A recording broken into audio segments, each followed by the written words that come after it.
Análisis político con Rubí Soriano.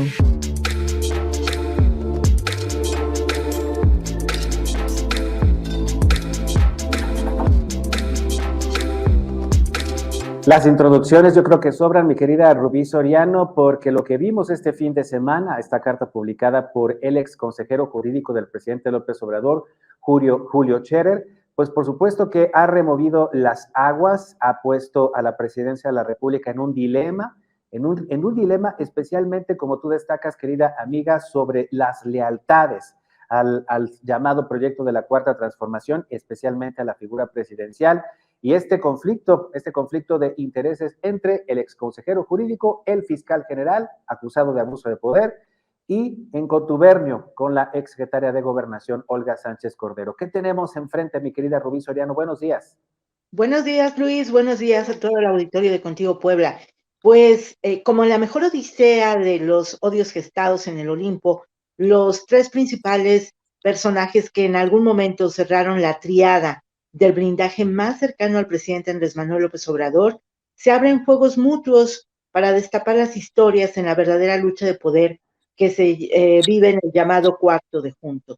Julio Scherer Ibarra, ex consejero jurídico presidencial, destapó una trama ventilada en los corrillos políticos, pero que se animó a confirmar en la revista Proceso, fundada por su padre y hoy bajo la dirección de su hermana María Scherer. Los rencores y desencuentros entre el exconsejero jurídico con la hoy senadora Olga Sánchez Cordero y el fiscal Alejandro Gertz Manero eran hasta el pasado sábado un secreto a voces que narraba las batallas de alta intensidad que se vivieron muy cerquita del despacho presidencial. A pesar del testimonio de Scherer y de su declaratoria de guerra frontal en contra de Sánchez Cordero y Gertz Manero, él sabe que viene más información y que está bajo la lupa de lo que hoy es la mano justiciera y vengativa de un país donde el fiscal mueve los hilos, Luis, y quebranta leyes de acuerdo a la intensidad de sus venganzas. De este trío, Olga y Gertz son los únicos que se mantienen cercanos al presidente AMLO. Scherer enfrenta no solo el destierro, sino también los señalamientos de alta traición al llamado proyecto de la Cuarta Transformación. Pero más allá de esto, me parece que la traición va dirigida al presidente AMLO. Hay que decirlo, Luis, los enfrentamientos por el control se resumen a una batalla frontal entre Gertz y Scherer. La mención de la senadora Olga es un remanente de las viejas venganzas para cuadrar un argumento incriminatorio. Scherer llegó a ser uno de los hombres con mayor poder después del mismísimo presidente. Su golpe ha sido certero, hay que decirlo. Pues se ha inaugurado ya el proyecto sexenal del presidente y hay que decirlo, falta menos de un mes para la consulta de revocación de mandato. Lo peor es que en su acusación, el exconsejero jurídico dejó ver que el presidente siempre estuvo enterado y todo lo minimizó. Los egos y las batallas de intereses fueron creciendo de manera frontal y hay que comentar que, bueno, pues el fiscal es un hombre vengativo, necio y acostumbrado a quebrantar cualquier ley cuando se trata de imponer su propia voluntad. Hoy están rotas las verdades cerca de un presidente que navega no solo entre la turbulenta polarización de una sociedad, sino también enfrenta la abierta confesión de uno de sus ex colaboradores más cercanos sobre las ambiciones y abusos de poder por aquellos que aún forman parte de esa estructura que mueve el mandatario. Es indudable que el presidente AMLO hoy enarbola una bandera que resalta el término de la corrupción, pero que ha quedado francamente ridiculizada. Este escándalo político abrirá muchos frentes, Luis, donde el espionaje, los videos y las nuevas escuchas telefónicas vendrán con nuevos escándalos. Sin muchas diferencias con los priistas y los panistas, el actual gobierno de Morena protagoniza un escándalo de grandes magnitudes, donde el presidente sabe que su blindaje político se resquebraja frente a la ruptura de aquellos que fueron sus más allegados y hoy amenazan con seguir destapando el lodazal que involucra negocios, familia y muchísima extorsión. Nada más para concluir, hay que señalar, Luis, que hoy en la inauguración del gran proyecto sexenal el nuevo terminal, la nueva terminal aérea Felipe Ángeles, pues simplemente el mandatario se negó a responder todo cuestionamiento relativo a esta denuncia y a esta acusación presentada por su ex consejero jurídico. Me parece que la agenda del país hoy no va en el sentido de tener un nuevo aeropuerto, sino del escándalo de grandes magnitudes en torno a la corrupción que rodea a los hombres y a una mujer que han estado muy cercanos al presidente López Obrador. Podríamos decir que han estado operando en el cuarto de junto, Luis.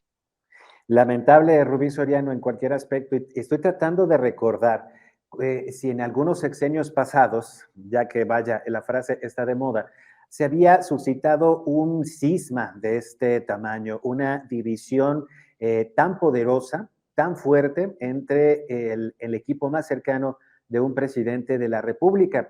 Tal vez con Enrique Peña Nieto las diferencias entre su secretario de Gobernación y otros integrantes del gabinete pues pudieron mermar en mucho el que el PRI tuviese un éxito electoral en el 2018, Rubí.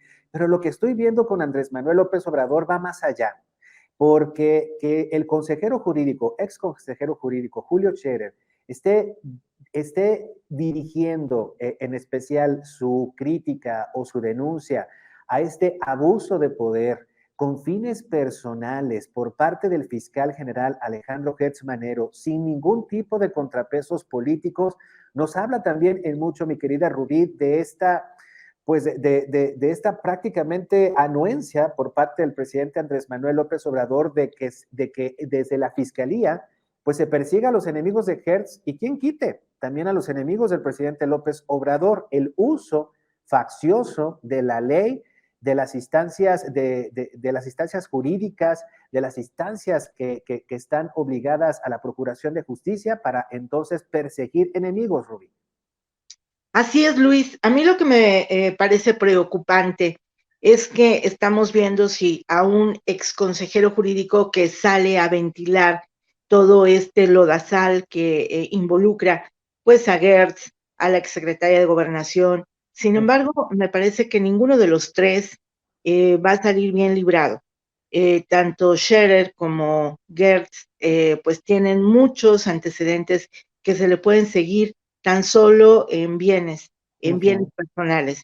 Y en el caso de Olga, bueno, pues Olga es un alfil sumamente identificado con las acciones del presidente de la República, para ello está en el Senado, y lo que sí nos evidencia es esta lucha de poder interno en un gobierno de izquierda, cuya bandera, reiteramos, ha sido pues el término de la corrupción, pero lo que estamos viendo, Luis, es que los capítulos, como bien lo comentabas, que vimos, por ejemplo, en el gobierno de Peña Nieto, en el gobierno de Felipe Calderón, de Fox, se repiten constantemente. Quienes llegan al poder es algo que no se puede manejar fácilmente, los excesos están ahí. Lo que más nos debe preocupar es que hoy en día hay un vicepresidente en México, parece ser que corre a cargo de la Fiscalía, porque como bien lo comentabas, no hay contrapesos, ¿No? y este sí es un riesgo. La pregunta que salta de pronto en los corrillos políticos es, ¿por qué Alejandro Gertz Manero es intocable? ¿Qué le debe el presidente al fiscal Exacto. que hasta el momento no ha podido ser removido, incluso después del escándalo de las escuchas telefónicas, donde se evidencia este exceso de poder? Él sigue intacto.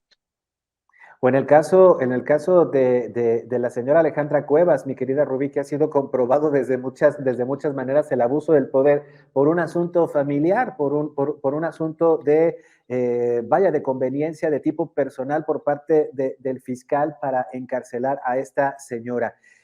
Rubí, como bien dices, hoy el presidente está de fiesta, no solamente es el natalicio de Benito Juárez, sino también la inauguración del famoso AIFA, que pues muchos han tenido muchos problemas para llegar hoy, hasta 3 horas de recorrido desde la Ciudad de México para llegar a este aeropuerto, incluso de madrugada. Mi querida Rubí, ya el presidente dijo que no va a hablar de eso, específicamente utilizando su estrategia de simple y sencillamente no reconocer los problemas y seguir sobre su línea discursiva. Sin embargo, esto tendrá algunos impactos, especialmente en la conducción del gobierno, que no da una, mi querida Rubí, y especialmente en el caso de la justicia y la inseguridad. Hoy queda un precedente y ya veremos mañana cómo puede explicar o no el presidente de la República estas diferencias y sobre todo estas denuncias. Así es, Luis. Me parece que el silencio ya en este momento no es funcional, porque la crisis ha ido creciendo, es una gran bola de nieve. Scherer no es lo único que va a decir y seguramente esperemos el contraataque parte del fiscal, donde tiene una carpeta muy bien armada en contra del ex consejero jurídico, donde ahí también van a sacar chispas por todos los personajes que saldrán salpicados como Juan Collado, como Inés Gómez Mont, personajes que hoy los tenemos en la polémica por desvío de recursos, por evasión de impuestos, lavado de dinero. Es decir, hay una gran crisis de corrupción en el país que me parece que hoy, aunque guarde silencio el presidente, pues ya no se puede invisibilizar. Síguenos en Facebook y en Twitter.